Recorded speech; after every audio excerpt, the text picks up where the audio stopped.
Hello, everyone. Welcome, welcome, welcome. So glad you're here tonight on Stephanie's, that's my MarshStream.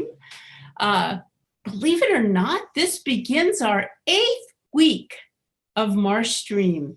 The Marsh did a quick pivot and started doing our digital programs. We do a show every night at 7:30.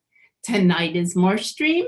Tomorrow night we have Bingo with Josh Kornbluth, which is one of the wildest, weirdest, amazing improv bingo, maybe in the entire universe. This weekend, oh, I forgot, and tomorrow at noon, we have Singing and Fitness, a combo with CJ's Fitness Singing. You want to have a little singing lesson, you want to do a little fitness, you want to do one or the other, you can just turn it off or not watch or wash dishes during the parts you don't want to do. Or better yet, you get fit and you sing. With Candace Johnson, she's amazing. She's a Cal vocal teacher and she's incredibly fit too. We have this weekend, we're doing a special weekend of MarshStream catch-up. So we're just saying, come to our website and look at all the shows we've been doing over the past 7 weeks. You can see all the different MarshStreams we've been doing. You can watch Robert Townsend, Don Reed, Josh Kornbluth, Marga Gomez, Tina Dalia. You can see all our shows this weekend. And you can just do it by going to our website and our YouTube channel. And we're asking everyone, if you'd like, to subscribe to our YouTube channel, because it's growing by leaps and bounds, and you'll get notices every time there's a show that goes up. Also, we have the Monday Night Marsh on Tuesday. This coming Tuesday, we have Tell It on Tuesday. On Wednesday, we have Solo Arts Heal. And Diane Barnes, who did My Stroke of Luck at the Marsh, will be the guest of Solo Arts Heal this week. Also, we would like, if you feel like it, to put a little tip in our tip jar. As you can probably understand, during this quarantine, we are not selling any tickets, and we are doing this MarshStream from the love in our Marsh heart. So if anybody wants to give a tip, no donation is too small, no donation is too big, please do that. We also, you can join us and become a member. So that's kind of the get ready stuff. But what we're really here today is for Dan Hoyle. I get to interview Dan Hoyle with you all. Dan has been performing at the Marsh. I can't remember how young. In fact, that's going to be the first question I ask. How old was Dan Hoyle when he started performing at the Marsh? His first piece was Circumnavigator. He's produced, we produced, premiered, performed all his shows, so many of them, and I'm so glad to get the opportunity to do MarshStream with Dan Hoyle. So let's give Dan Hoyle a marvelous big hand. 5 years old when he first did his show at the Marsh. We've got a nice big audience. Hey, Dan, where are you? Have you muted?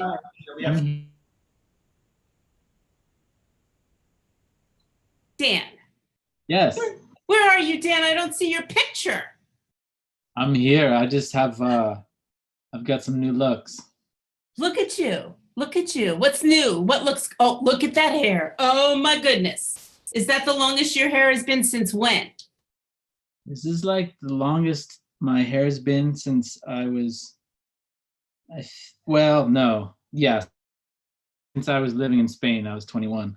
But what the haircut that I can do now is very much, I can bring back like 15-year-old Dan. Hey, what's going on? Were you 15 when you started at the Marsh?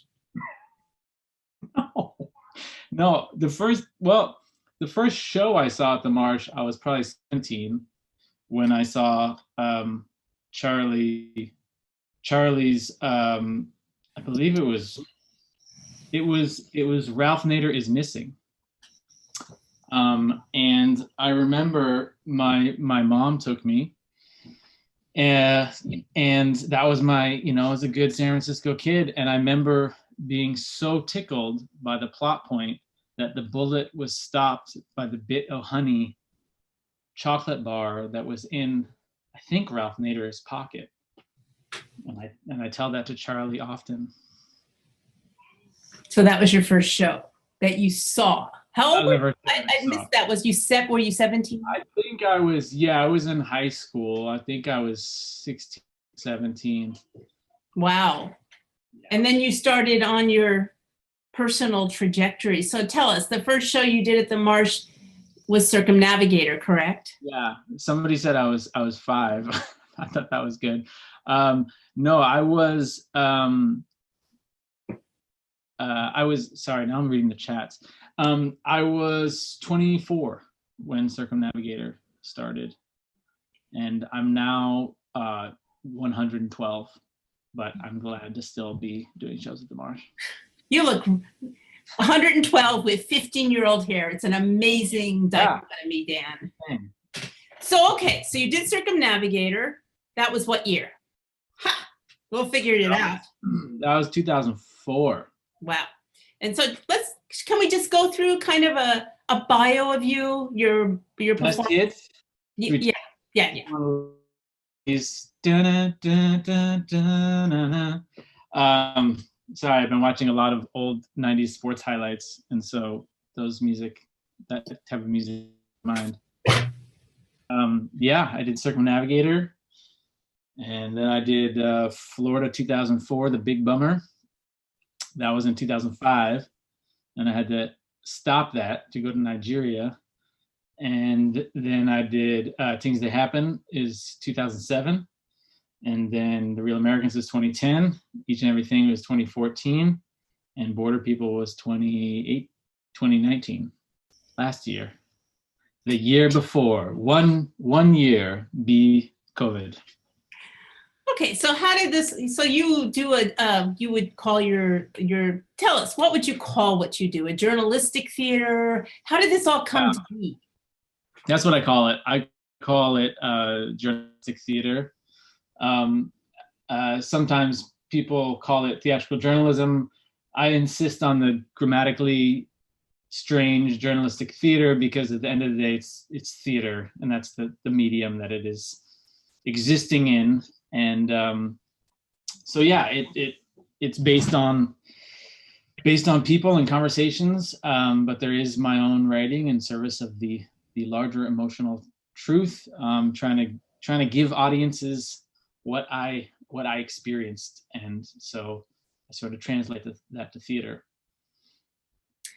And so how does that tell us? Okay, so when you did Circumnavigator, was that already journalistic theater? Did you already know what it was back then? Yeah, that was probably 2. And it was funny because the first draft I did that Charlie saw, which I performed kind of shakily one afternoon, it read a little bit like an Economist article with jokes.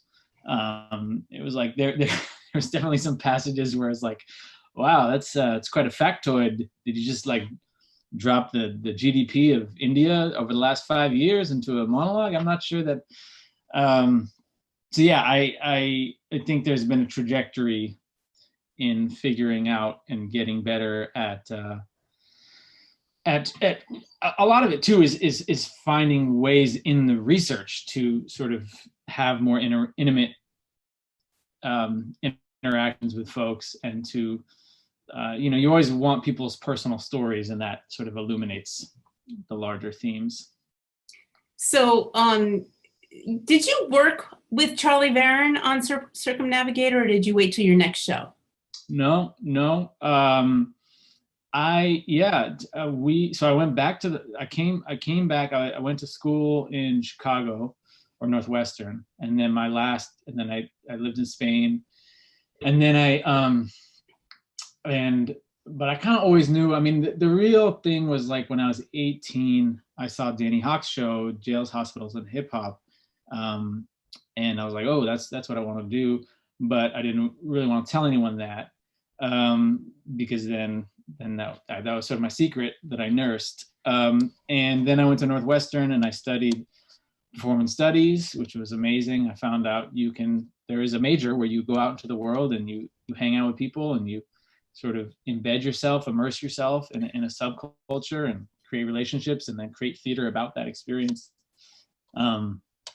Such luminaries as Dwight Conquergood, who was a pioneer in that, and Mary Zimmerman, Paul Edwards. Anyways, then I graduated in 2003. I'd gone to Spain for a year, and I was in a Spanish language production of Midsummer Night's Dream, where I played the Wall, like the character it was like they sort of rewrote it. And I had this leather jacket. And I remember I came on stage and I was like, soy el muro, el más duro. And like everyone just erupted because I was like this funny American dude in this Spanish theater group. There was actually international students. Anyways, I came back, I moved back to San Francisco in 2003. Went to I think it was just I don't remember what show it was at the Marsh. And Charlie was there at the bar, as he oft is. Bless you, Charlie. I think you're watching. And I had been working on Circumnavigator as a senior project, and my mom was like, hey, why don't you talk to Charlie? And I sort of struck up a conversation with Charlie, and we started working together. And bless him, he and the Marsh are, as we know, huge parts of the Bay Area, and I'd say even national arts ecosystem. And I'm grateful, and I think other people are. Thank you. We're grateful for you. So Circumnavigator, for people that may have missed it back in 2004, is that correct? Was that the right year? Was about going around the world, correct? Yep. Navigating the world. And then you came back and you did Florida 2004, 2005. And that was, tell us about that. You might want to do that again right now. Yeah. Sorry, this is the first time where I've done an interview on Zoom, and it's kind of amazing because I see some people that I know. I actually see a lot of great people. I feel like I just want to shout out everyone. I don't know if I said welcome everybody. What's up? This is beautiful. This is great. Sorry, what was the question? I just got Zoom overwhelmed. You want to take a second now to shout out? I shouted out before I started, right? So I want to give you a second. You do a little shout out. Oh no, then I'll miss somebody. I'm just shouting out everyone. So a general shout out. Okay, so we're back down to Florida. What up, Noe, Simone? There. Shout out to kids. Florida 2004. Yeah. I went out to canvas on a very unhistoric John Kerry for president 2004 election campaign. Back then, everyone was saying, it's the most important election of our lifetimes, and we were wrong. This next one is, we got our butts kicked. Bush won the Florida, and he won the I-5 corridor. Sorry, the cat just attacked another cat in my backyard. And it was a hilarious experience. I was going door to door, meeting all these people, and I thought I gotta put this on stage. And I think you were like, yeah, you should. So that was short. The people who came to that show, that's like the quad candlestick of if you came, that's my deepest cut, I think, because it only ran for 2 or 3 months, and then I had to go to Nigeria. And we were very glad you went to Nigeria because, we were kind of worried you were going to die. I swear to God, we're like, oh my God, Dan, please come home. Please come home in one piece. We didn't know. I personally didn't know what kind of trouble you might get into. But you put together Things That Happen, which won the Will Glickman Award, and I have to say, I love all your shows. That's my favorite. So tell us about Things That Happen, and tell us you're going to do it again someday. I lived in Port Harcourt, Nigeria for a year as a Fulbright scholar, studying oil politics. It's pretty amazing. They gave me a Fulbright to go and not just study oil politics, but to make a solo show about it, which I then went back to Nigeria in 2009 after I did it in Francisco and in New York. And performing it in Nigeria, I think, is the highlight of my performance life. Pretty amazing to be doing this show for Nigerians. We did it 5 cities. The best part about it was, the most interesting thing was about it was, for a large group of Nigerian expats, like in the New York run especially, we had some nights where Nigerian American had bought a house, and it was amazing. And so I sort of knew that there was going to be extra response. There's sort of all these inside jokes that folks got. But the cool thing was, so when I would do the show in the States, everyone would sort of like laugh at the, oil workers and stuff, and then be really serious when the Nigerians would speak, be like, okay. And then when I did it, says my internet connection is unstable. When I did it in Nigeria, everyone would sort of laugh at the Nigerian characters because they understood all the sort of inside jokes. And then when I would do the American characters, they'd be like, oh, okay, we need to listen. This is really serious. So that was cool. But yeah, I remember, doing it in Lagos. I remember doing it in Lagos, and I had eaten some last second shawarma and got super sick. And it just so happened there was a stand-up comic in the audience who warmed up the crowd, and it was an outdoor show.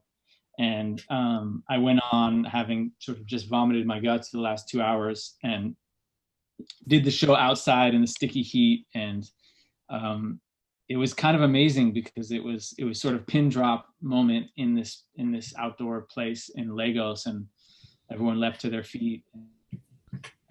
Yeah, I will cherish that. Okay. So my dog Trinity is shaking herself. Sorry. You got cats, I got a dog. Anyway, so after Tings, this amazing thing, which you took all over the country and even took it to Nigeria, right? You did it in many, many places. And yeah, I mean, it ran in New York for a long time. It didn't go all over the country. I mean, it ran in San Francisco for a long time. It ran in New York. It went to other places. And then, yeah, I kind of just went right back on the road in 2008 and started getting the research for the Real Americans. And tell us about the Real Americans. Yeah. I'm gonna make you go through the whole thing, but we'll finish soon. We'll finish soon. Yeah, I was interested in, I mean, I should say that the reason why I circumnavigator, I got a grant to go around the world studying globalization in developing countries. Then I told you about Florida. Tings, I was interested. Somebody had given me an article, and I was studying that region. And then with the Real Americans, I was sort of interested in a couple things. One, trying to figure out sort of what small town and rural America, what makes it tick. And then also there was this movement of like, how come there's not more conservative characters on our stages? So yeah, that show, I traveled through small town and rural America for 3.5 months, and anywhere off the interstates and away from the coasts. And it was pretty interesting because I sort of was expecting to create this love letter to sort of heartland America. And I ran into sort of the populism that sort of, and the anger and the resentment that became the sort of Sarah Palin base. That's the name, the Real Americans, because that was her phrase. And then it became Trumpism. And well, it became the Tea Party, and then it became.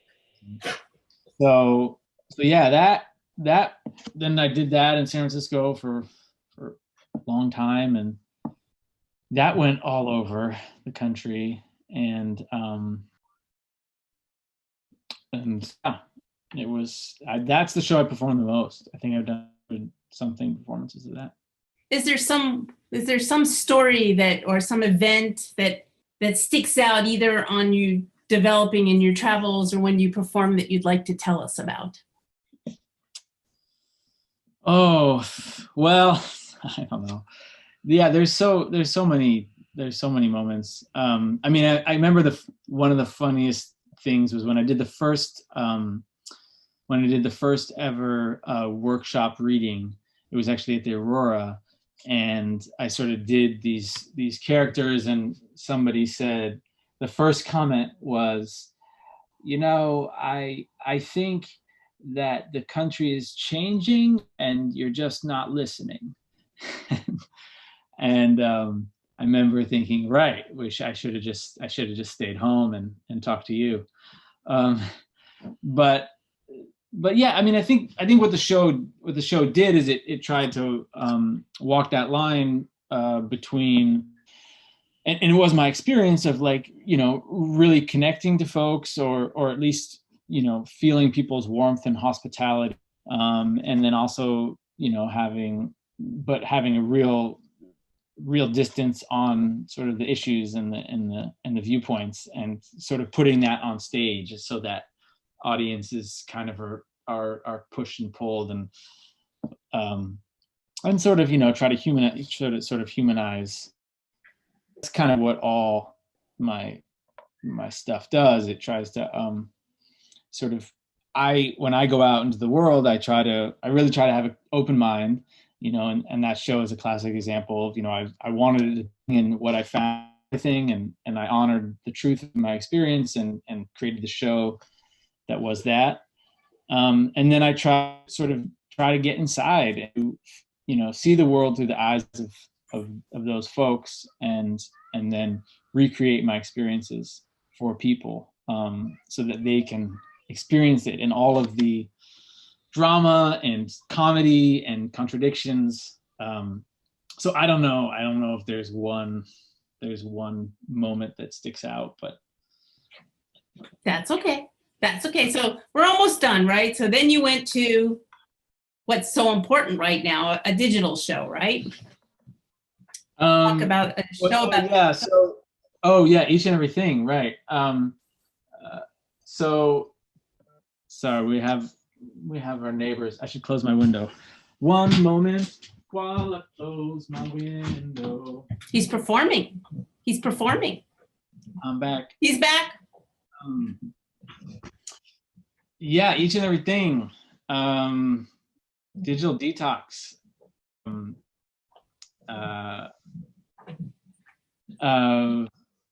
Yeah, I was interested. That originally began. I was interested in how the death of newspapers and how that would impact our democracy, or the decline of newspapers. Because I'm a newspaper guy. I support strong journalism and journalists. And then it kind of turned into this other thing when I realized that, well, that's just one aspect of our world that is getting transformed by the digital experience. And so, yeah, it became all about how do we experience the world in the digital age. And I went to India and got down at the coffee house with the intellectuals there, and call it analog. It was kind of like an analog chat room where a mind meld. And then I ended up at the Digital Detox Retreat in Northern California, of course. And yeah, that was a fun show to do. It was pretty interesting to open that in San Francisco in 2014, because people were talking about it, but I feel like we were kind of on the cusp of that in a way too. So yeah, and that went quite a few places too. And that was an interesting show. It was in a way, it was the most personal in a way, or my voice was in it the most. And there's a lot of songs, which is also fun. Yeah. So do you think there would be, what kind of postscript would you have for it right now? Do you have any idea? Well, I brought it back. I brought it back after the 2016 election because my brother was like, man, it's like your show's the real Americans and Each and Everything had a baby, and it was Trump. Meaning that sort of that populism or that resentment, that anger, the sort of backlash that the Real Americans was sort of uncovering, combined, I think, with the digital world and Facebook and the sort of the alternative facts universe combined to launch this person and that whole reality. So yeah, I remember I brought it back after the election and trying to looking at some of the characters too who I had sort of reconnected with, and I've done that with a couple shows now, The Real Americans and Each and Everything. I mean, I think now's a really interesting time. I think it's a chance to I think everyone's thinking about how do we really want to live? How do we what parts of our lives do we want to continue doing? How do we want to change? It's like the great pause, and I know there's a lot of struggle and pain, and there's a lot of uncertainty for me, obviously, and a lot of other people for how this world and how this economy is going to work. But I think it's also a time when I think everyone is kind of getting to just breathe out and figure out what is the next chapter in our lives gonna be, and what do we want it to be. So it's interesting because it's like, yeah, we're on Zoom a lot more, but I also feel like this has been a time for people to, if you want, you can really disconnect from your normal patterns. And I think that's part of what the screens thing is intentionality, and I think what Each and Everything was looking at was how do we live, how do we try to live with intention. So I don't know. I hope this interview is having enough intentions. I feel like it's feeling very self-involved. I have to say, I normally don't do this as much, but anyways. It's a new time. It's a new time. You're doing a self-involved time. It's great. So, okay. You must be doing, are we up to Border People? Did I miss anything? No.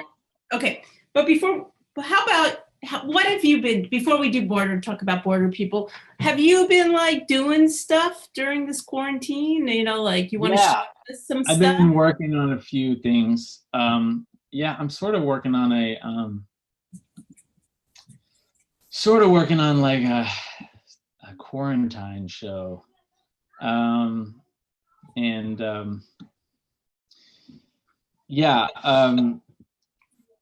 So yeah, I can do a little bit of a couple of characters if people are interested.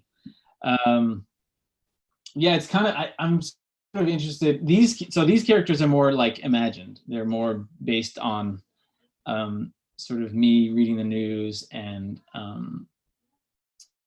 sort of responding to that. And then sort of creating characters out of my mind. And then there's some fun, some interesting things I can do with my hair now. That's also been really interesting, the hair for the first time.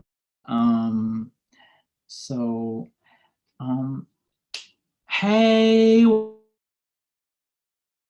I'm just hanging out with my son Jackson. I got this new haircut. I think it's cute. What do you think? I think it's cute. You let me know. Yeah. We're just hanging out here. Hold on, honey. Jackson's little thing fell off. we put like a little sun sheet on him, like kind of like a parachute, kind of like a small little rug thing to protect him from the sun. Yeah, I don't trust sunscreen. Oh no, I really don't.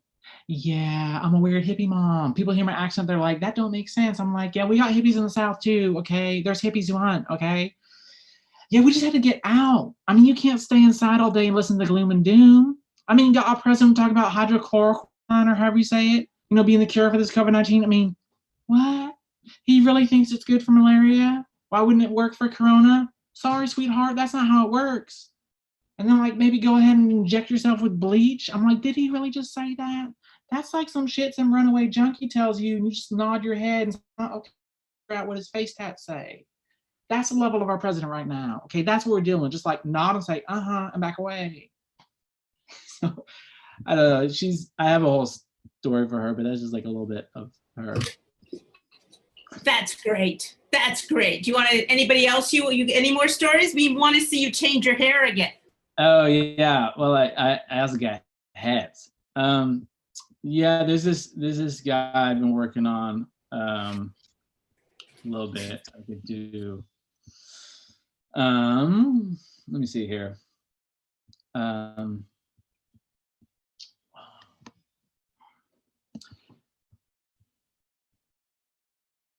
Yeah.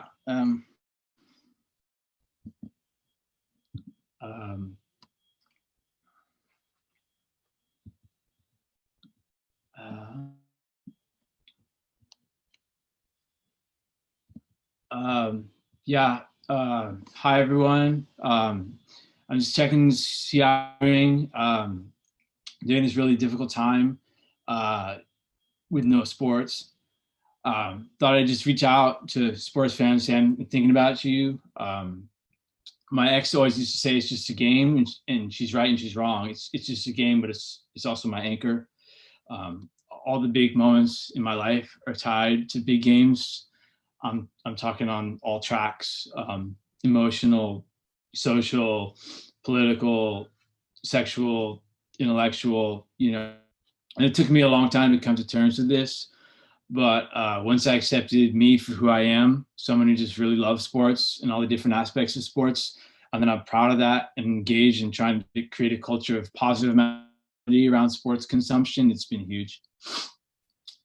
Just trying to reclaim sports as being a part of positive masculinity, away from toxic masculinity, which is basically the worst part of, your frustrated 16-year-old man boy self, and trying to bring it to positive masculinity, trying to bring back the wonder and joy of being a 4-year-old boy, a time when gender stereotypes even weren't hardened. Anyway, there's some positive signs. Bundesliga is back. Ich kann ein bisschen sprechen. I've been learning languages on tape, learning how to cook, and developing a lot more of my inner life, and kind of filling up the void that sports left.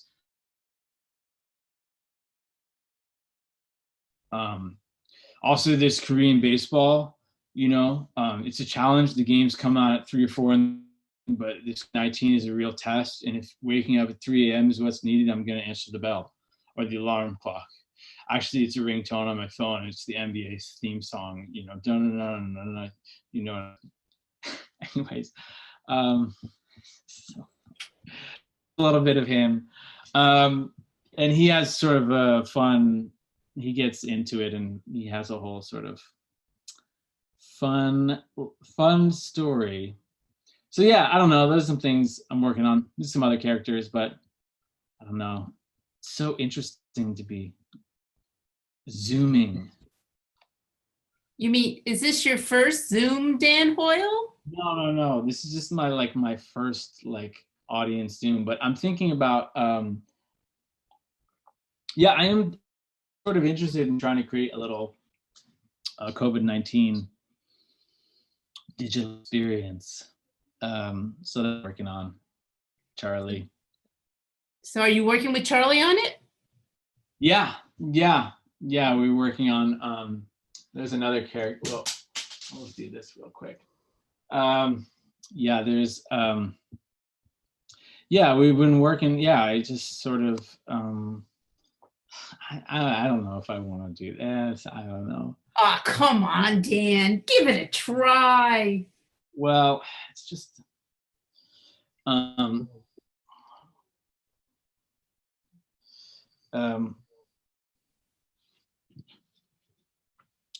this is wrong. That's right.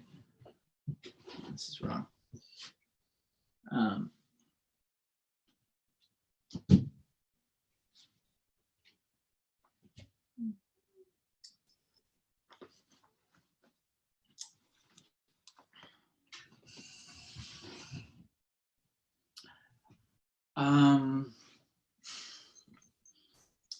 Hey guys, it's me, Mandy. I'm just doing Wounded Warrior pose right now.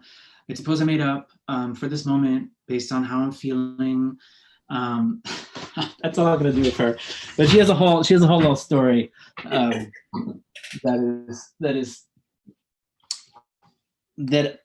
I'm feeling excited about.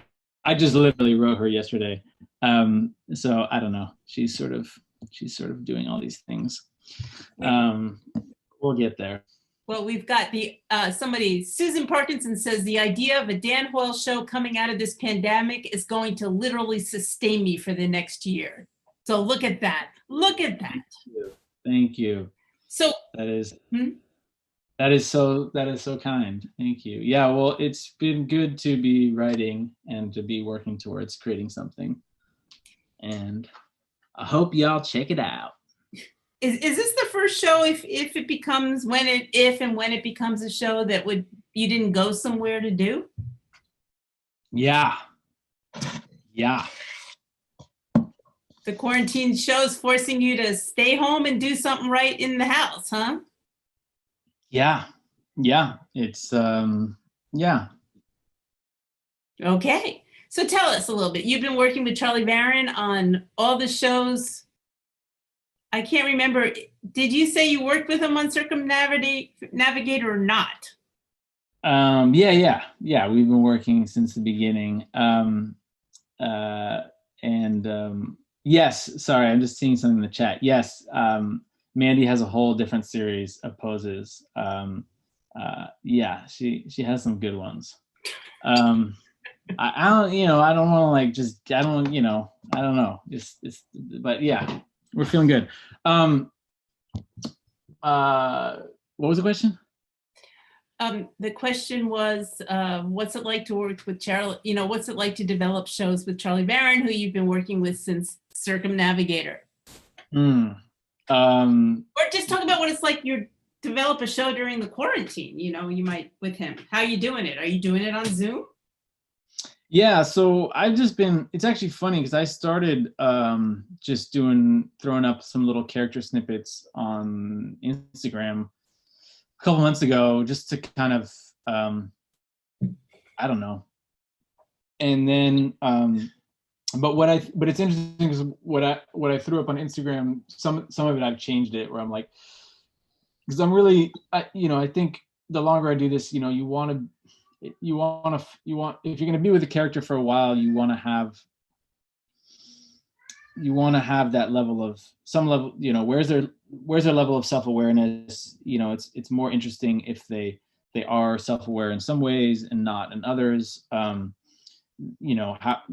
can they be intelligent? So with Dave, the sports fan guy, and part of that is coming from me because I'm a huge sports fan. But also, instead of just making him kind of a one-note guy that just really loves sports and is struggling with it, it's about him on this quest to sort of create a more healthy relationship to sports and to and then there's also, or with Sheila, the sort of Southern hippie mom, that started sort of a little bit based on this mom that we met a while, maybe last summer in Northern California. But then I sort of, she has this whole other monologue about needing to get outside, and Americans are outside people. And that developed partly from me feeling that too. And then,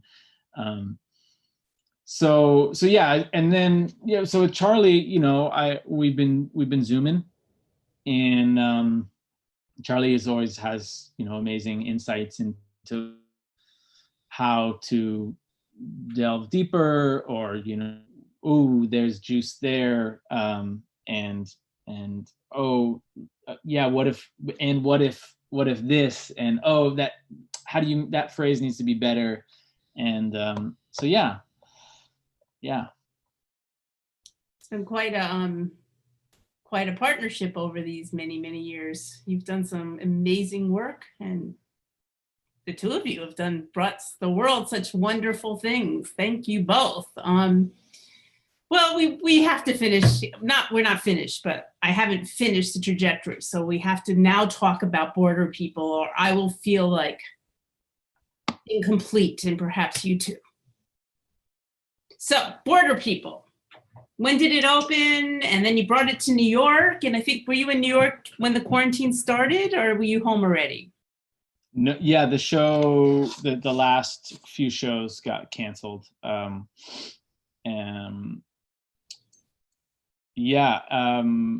Border People started when I was still living in New York.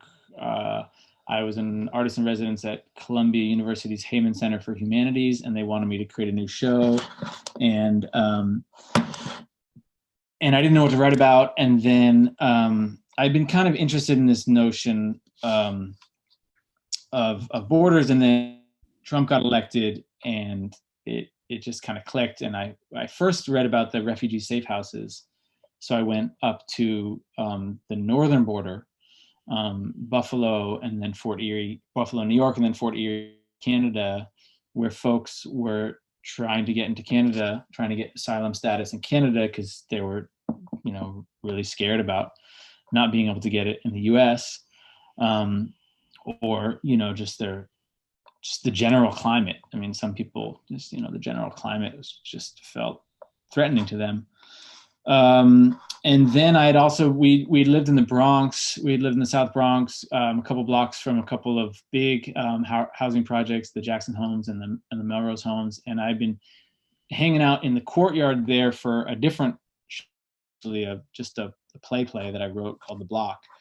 But I kept that relationship. And then it occurred to me that this courtyard is kind of a border of sorts between the projects and the rest of society, sort of the rest of the city, sort of a border right under all of our noses that most people don't sort of cross. And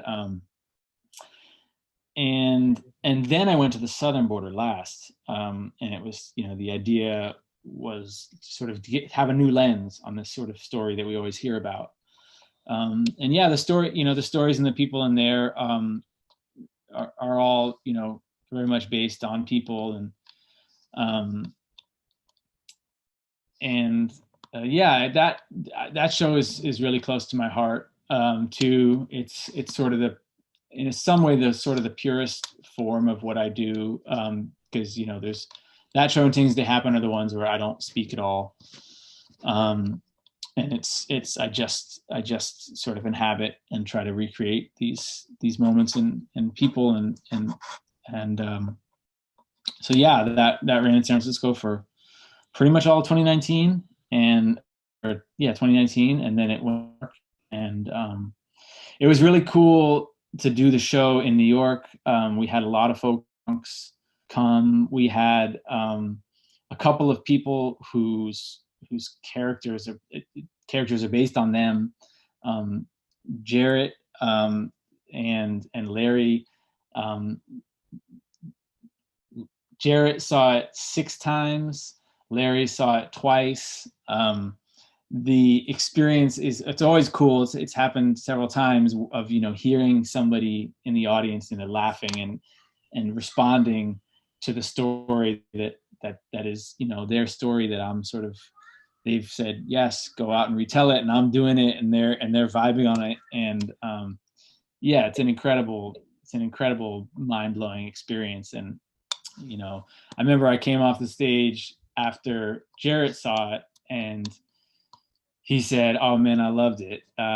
Don't change a thing." And he ended up we did like several different talkbacks, post-show Q&As with him.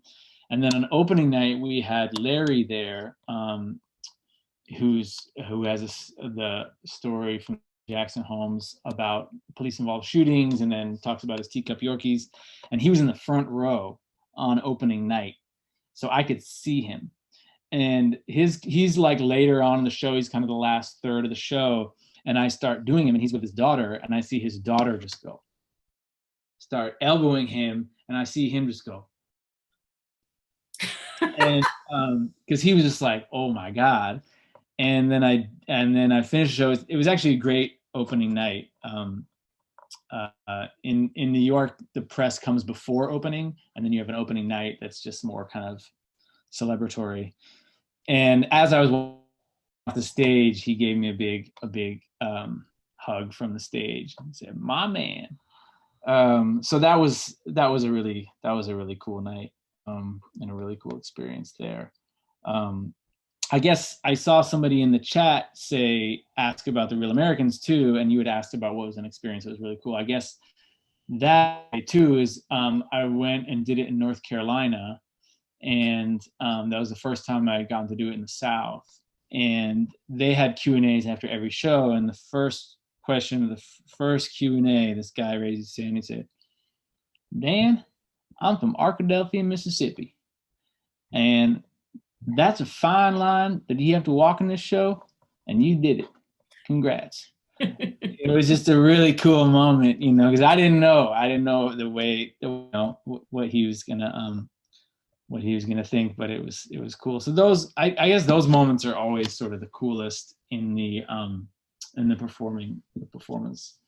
Well, and I'll say, I mean, I think the thing about solo performance that is like the audience is such a part of the experience for the performer. And, you try to, you have the skills and the focus and the professionalism to be able to do, you want to do it at as high level as possible every night. You want to do it. You want to do it 100% every night. But then the audience is the other sort of character in the scene. So, I mean, that's the interesting thing about Zoom, I think.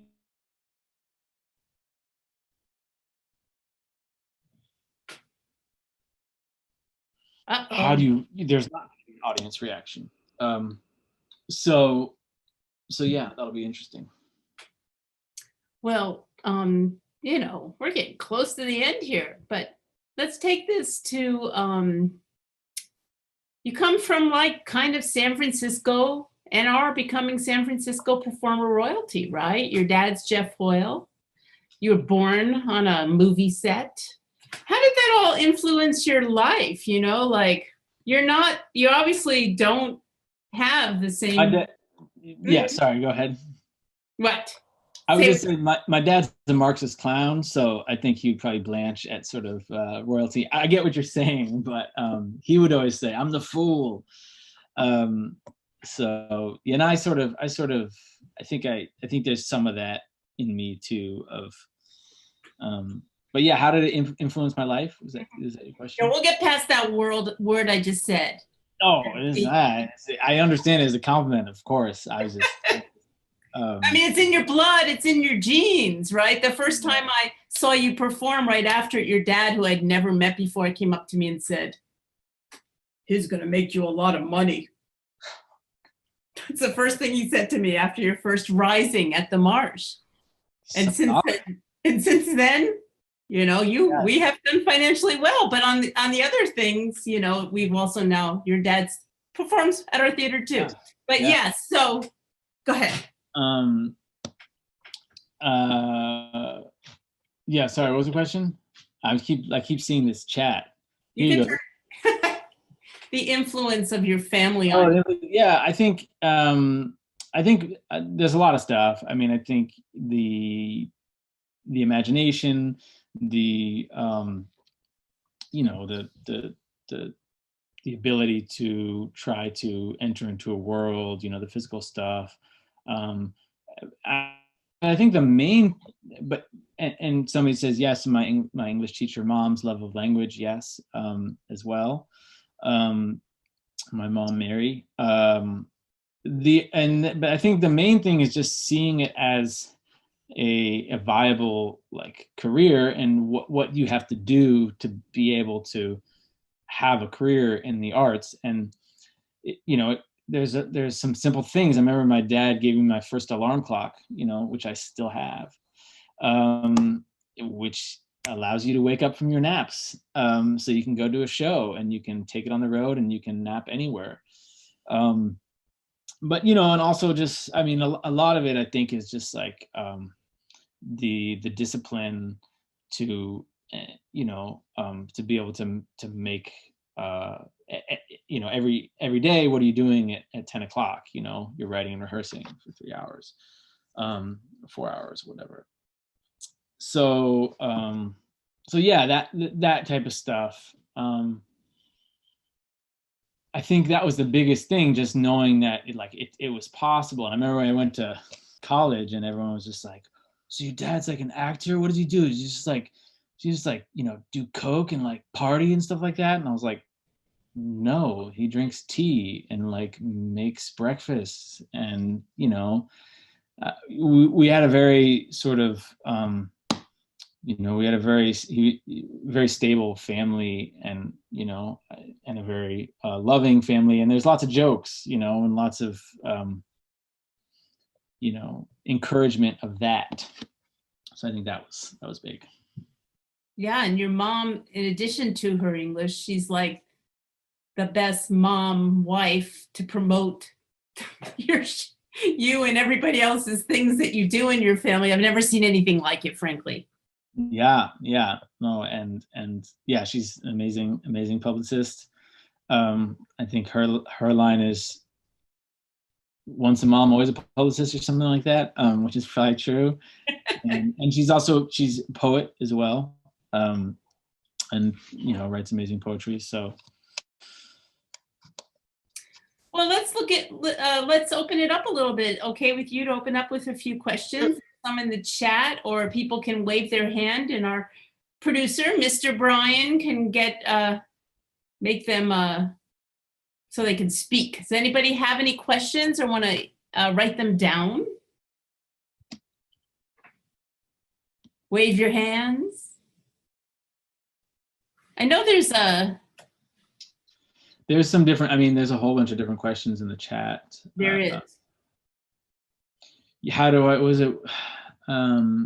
work in front of a mirror? Yes, I do work in front of a mirror.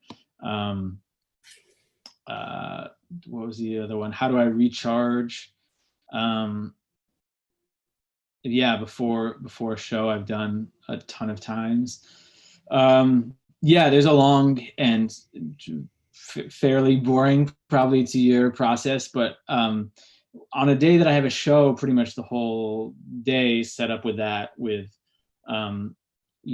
by 11 or 12, I want to work out and then eat lunch and then nap and then get up and have about 3 hours before the show and a snack, and then get to the theater about an hour and a half before the show, warm up, run through all of my characters, and yeah, try to be inside them. And then, yeah, a lot of it is just huge amounts. I mean, it's interesting to not have, this is the longest I haven't performed in a while. And it's amazing. I have all this energy. And it's amazing. I have weekends, and there's all types of things that happen. Because yeah, I take it pretty seriously. It's an amazing thing that people come and see these shows, and I'm so grateful. And I want to give you all a really good show. I want to make you laugh. I want to make you think. I want to make you feel like you're having an experience. And I think to do that, yeah, I take that seriously. So yeah, naps, tea, caffeine. Writing process is caffeine, and then just going there. I write now in my garage, and I have a mirror and in front of a mirror and then start getting into it and start typing. There's a question, do you ever improv during a show? Or is it all scripted? It's pretty much scripted. I mean, in work in progresses, there'll be some improvs, and but once I'm in a run and I'm doing it, night after night, I'll sometimes tweak something, and I'll say to my stage manager, like, hey, I'm gonna try this new line tonight, or like with Border People, like in August, I switched up something and had the show open with the Border Patrol agent and created sort of a bookend situation, and then that continued. I'm constantly tinkering, but I'm pretty much. And there's things that come and go. There's lines that come and go. Any stage manager, Aaron Aguilar, who did the whole run of Border People at the Marsh, he could probably tell you about that. So someone asked, I swear it's not me. I didn't put her up to it, Dan. What are you doing to prepare for a Zoom show? Anything different? Yeah, I mean, I think it's a whole new medium. I think that, and I'm still learning. I mean, people have asked, are my shows recorded? Yeah, but it's so interesting because film theater to me doesn't work, especially multi-character stuff, and I don't use costumes, so you're used to the film as a medium of verisimilitude, of it being everything is there, and in the theater, it's me, and I'm changing my body, I'm changing my face, I'm changing my voice, but then the imagination fills in the picture, and that's part of the magic of it. But when you watch it on a screen, you think, wait, where you're just so it's two-dimensional opposed to three. And so for doing a Zoom show, what I've started to do in writing these characters is that they're all talking to the camera. They're all kind of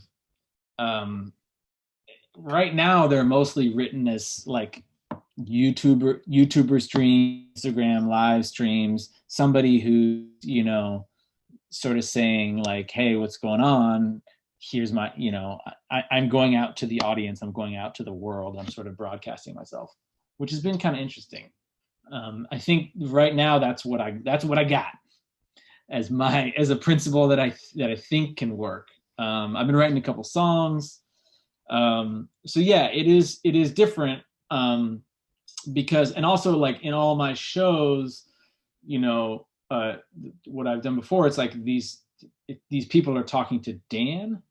And then when you film that, you lose that thing of that the character is sort of talking to you, because it's filmed in a theater and there's no way that you get that same experience. So. I think Carol Steele has a question for you. Do you want to unmute her? She can actually ask it directly. Fantastic. So first of all, thank you so much, Stephanie, and thank you so much, Dan, for sharing with us. It's incredibly inspiring. And so my question is, as somebody who's working on a one-person show right now, when you're talking about your writing process, and you say you've got the mirror there, and you say you've got your computer there, and so I'm trying to imagine that, and you're saying, yeah, I'm caffeined, and then I've got like 3 or 4 hours.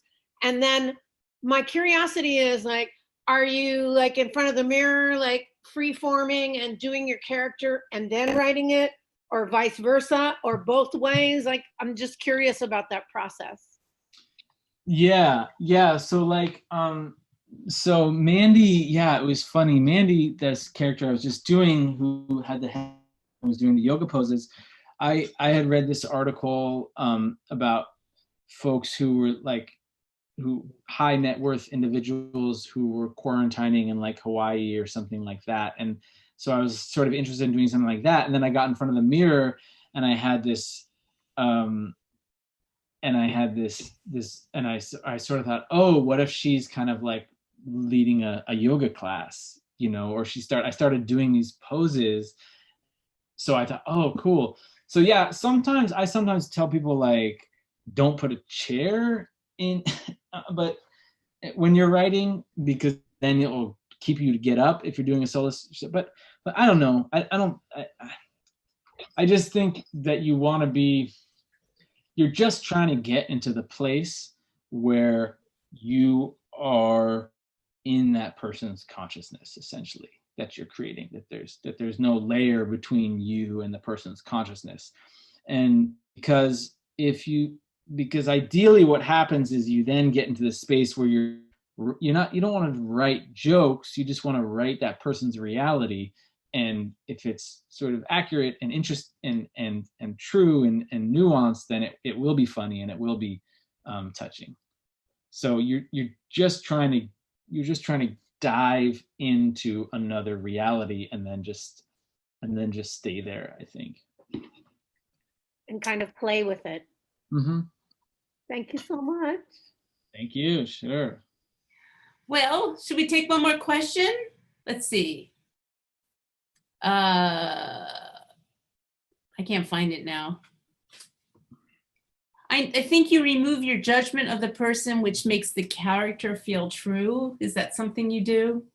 Yeah, I think that's a good. I mean, I think it's interesting because that's your job as a actor, and it's sort of your job as a journalist to sort of try to get inside the way somebody thinks, and then it's also the thing that I'm trying to get the audience to do, and then it's also the kind of the larger project of what I do is trying to get people to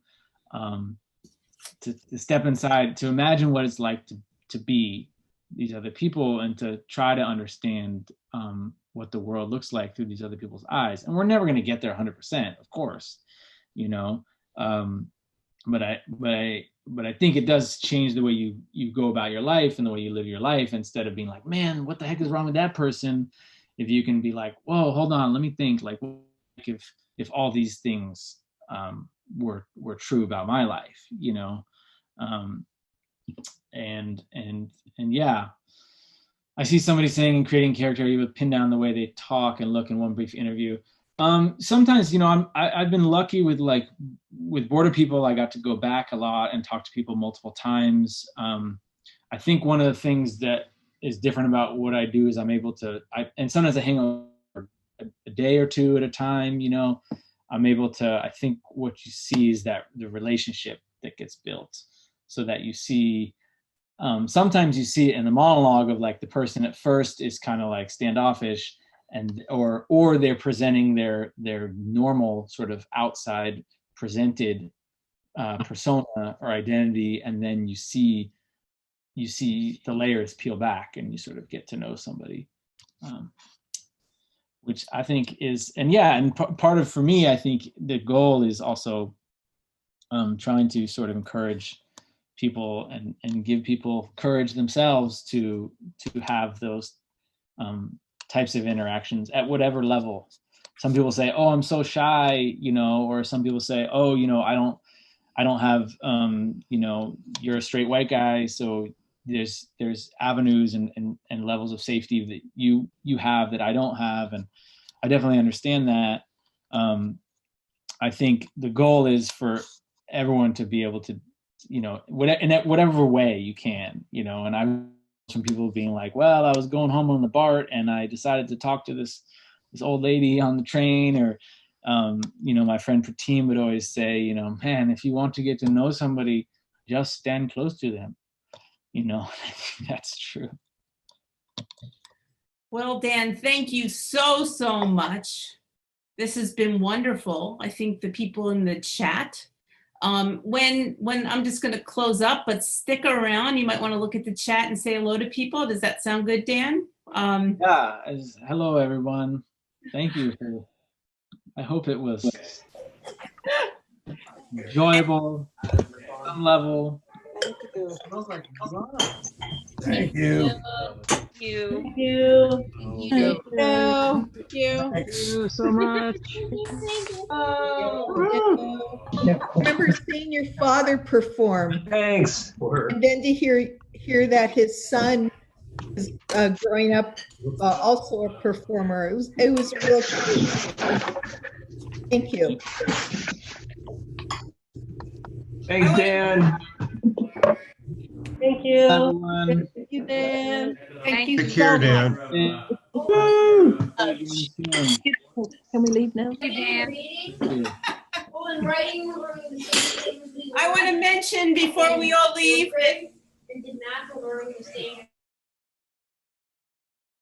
that we have lots of shows. Please go to our tip jar and support us. Help us to keep these MarshStream going.